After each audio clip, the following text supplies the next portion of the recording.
Welcome to this explainer. We are looking at a truly profound historic shift happening right now in West Africa. We're going to explore the deep historical roots, the real socioeconomic realities, and the modern political dynamics driving the Yoruba self-determination movement. For decades, the political conversation in Nigeria has been almost completely dominated by debates over federalism and constitutional reform. But recently, the tone has changed. It's shifted. We will objectively examine why many supporters of Yoruba self-determination believe the Democratic Republic of the Yoruba, or D.R.Y, is now absolutely necessary, and we'll look at why they argue that over a century of waiting for structural reform just hasn't delivered the peace, security, or prosperity they envision. The emotional and political shift at the very heart of this movement is perfectly captured in the words of prominent Yoruba leader Gani Adams. He said, "We have graduated from the restructuring that we've been clamoring for since 1991 to self-determination." For advocates, this isn't just a change in strategy, it's a dramatic turning point. It really represents a fading hope in the ability to fix the current system from the inside. It's a complete transition from seeking political reform, a plea they feel has repeatedly fallen on deaf ears, to demanding a brand new, sovereign nation. But to really understand why this massive shift is happening right now, we have to look back, way back. Chapter 1. Before Nigeria, the Cradle of Civilization. The absolutely crucial thing to understand here is that the Yoruba people had a highly complex civilization, intricate governance, booming commerce, and a deeply rooted identity long before colonial borders were ever drawn on a map. If we trace this historical continuum, we see the massive foundation laid by the Ife Empire between the 1200s and mid-1400s.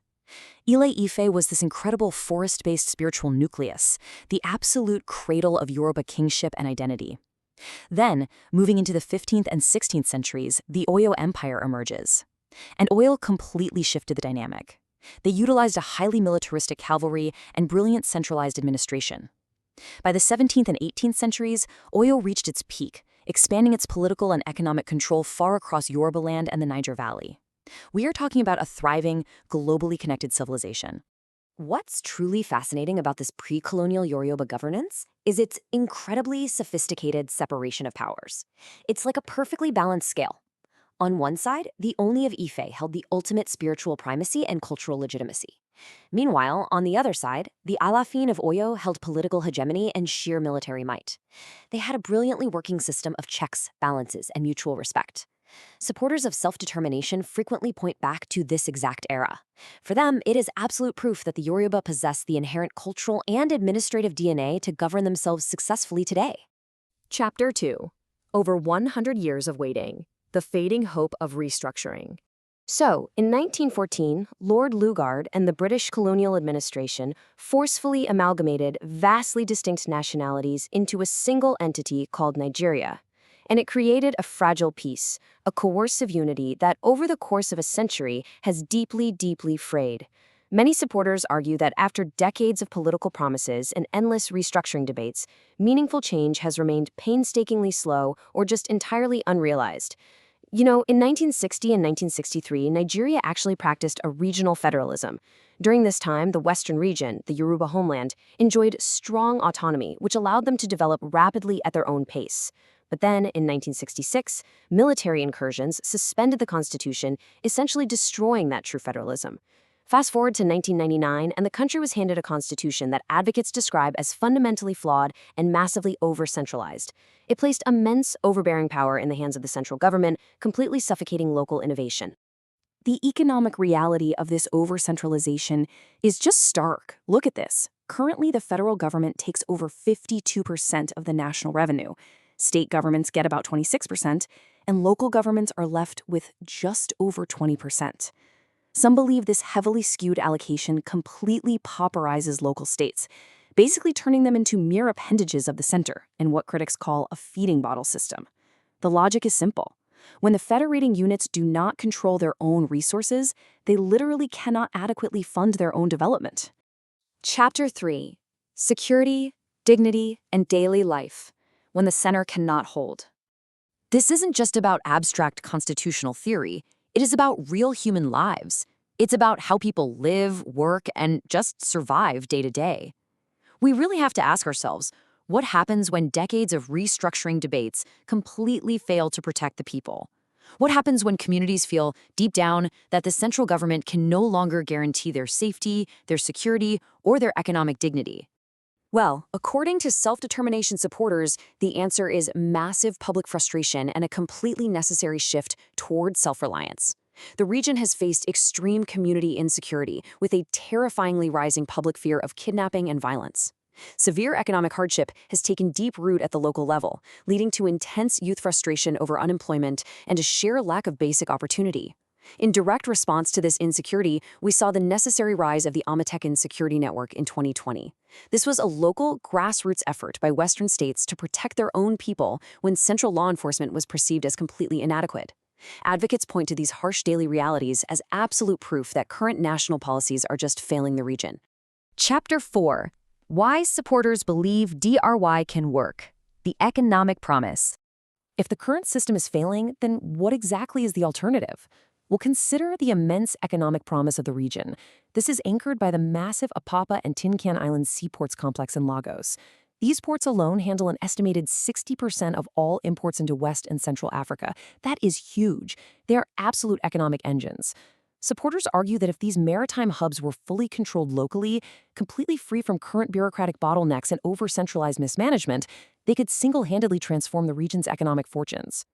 A sovereign Yoruba nation wouldn't be starting from scratch, not by a long shot. Many Yoruba advocates believe that with complete local control of the massive Lagos economy and those global trade ports, the region would absolutely flourish. They envision a total revitalization of regional agriculture alongside the local management of largely untapped mineral resources. But more than anything, by empowering their highly educated youth and keeping the wealth actually generated within the region, they argue this true resource control would directly fix failing local infrastructure. It would radically improve living standards and create unprecedented opportunities for the next generation. Chapter 5. The Vision of the Democratic Republic of the Yoruba, a future built on productivity. So what exactly are they trying to build? Well, the blueprint is firmly anchored in international law, specifically the concept of self-determination. This is the fundamental right of a marginalized people to shape their own political future, economic development, and social progress peacefully.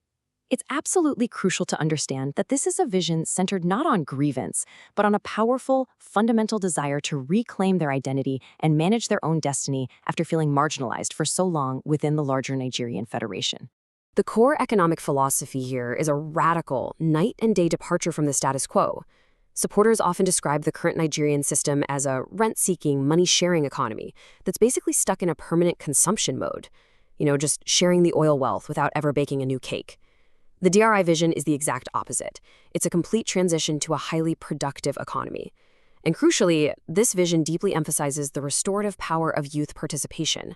By giving the youth genuine opportunities through localized resource control and strict local accountability, they firmly believe they can build a dynamic, modern, and thriving nation.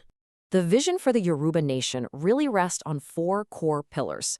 First is security, ensuring absolutely safe communities protected by localized, accountable law enforcement that truly understands the local terrain. Second is governance, a full return to true democratic principles, carefully managed in transition by a provisional government. Third is identity, the fierce preservation of Yoruba cultural values, language, and historical dignity tracing right back to Ile-Ife.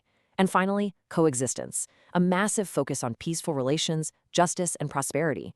And that's not just for the Yoruba, but for all citizens residing within their borders. Chapter 6. The Big Question: Generations of Waiting. We have traced this incredible history from the ancient empires of Ife and Oyo through a deeply complex century of colonial amalgamation, right up to the modern struggles with insecurity and economic stagnation. We've seen exactly how the desire for restructuring has, for many, completely evolved into a steadfast demand for peaceful self-determination. So we are ultimately left with this very profound thought. After generations of waiting, what future do the Yoruba people actually want to build? Some believe the future lies in reform. Others believe the time has absolutely come for peaceful self-determination. But one truth remains incredibly clear. The Yoruba people continue to deeply search for dignity, peace, justice, security, and a future they can truly call their own. One people, one voice, one destiny.